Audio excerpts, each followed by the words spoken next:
नमस्कार दोस्तों, मैं हूं नवीन पाटीदार और आप देख रहे हैं वॉइस ऑफ एमपी। जैसा कि आपको बताया कि केंद्र सरकार ने नई अफीम नीति लागू कर दी है, पट्टे वितरण कर दिए हैं और इस वक्त जो है किसानों की फसल यौवन पर है। अगर बात की जाए तो सरकार कई किसानों को सीपीएस पद्धति के तहत भी अफीम के पट्टे वितरण किए हैं, लेकिन जिस तरीके से किसानों में मायूसी है सीपीएस पद्धति को लेकर, तो वहीं अगर बात की जाए तो जिसे चीरा पद्धति के तहत जो किसानों को अफीम पट्टे वितरण किए गए उनमें खुशी की लहर है। दूसरी तरफ अगर बात की जाए तो जो खबरें निकल के आ रही है कि सरकार सीपीएस पद्धति लागू कर सकती है, और दूसरी तरफ ये भी खबरें आ रही है कि सीपीएस पद्धति के तहत एक गाइडलाइन जारी हो सकती है। ऐसे में बात की जाए तो इस वक्त हम मौजूद है नीमच की अफीम पोस्ता मंडी में, जहां पर बात किसानों से करेंगे किस तरीके से सीपीएस पद्धति को लेकर वे किसान क्या सोचते हैं। अगर सरकार सीपीएस पद्धति लागू करती है तो किस तरीके से किसानों को क्या हाथ लगेगा और कितनी मायूसी होगी। इस वक्त हमारे साथ किसान मौजूद है। क्या मानते हैं आप, सरकार अगर सीपीएस पद्धति लागू करती है तो कितनी खुशी किसानों होगी या मायूसी होगी?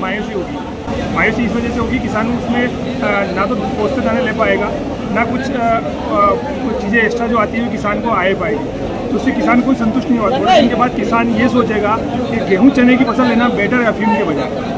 थोड़े टाइम के बाद सरकार को ऐसा लगेगा कि हाँ यार, वो मेरी पुरानी वाली नीति ही सही थी, इससे किसानों को कोई प्रॉफिट नहीं होगा। हाँ ठीक है, सरकार के साथ किसान जुड़े रहेंगे क्योंकि उनको अफीम का पट्टा चाहिए, जो सरकार बोलेगी उसको किसान करना ही जरूरी है। बाकी मुझे नहीं लगता और किसानों को नहीं लगता है कि यार ये पद्धति सही है।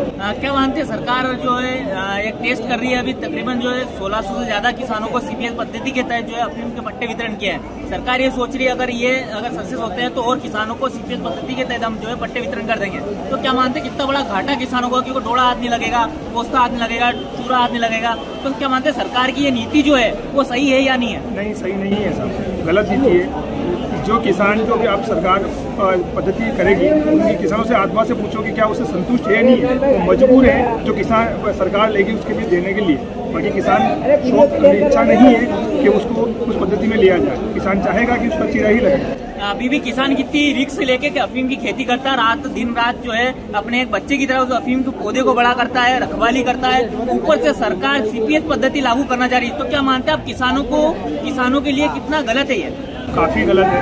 किसान इससे असंतुष्ट है, किसान सरकार के सामने लड़ तो सकता नहीं है। सरकार बोलेगी, जो किसान बगावत कर ले उसका पट्टा काट दिया जाएगा, इसलिए किसान जो सरकार बोलेगी किसान वही करना चाहेगा।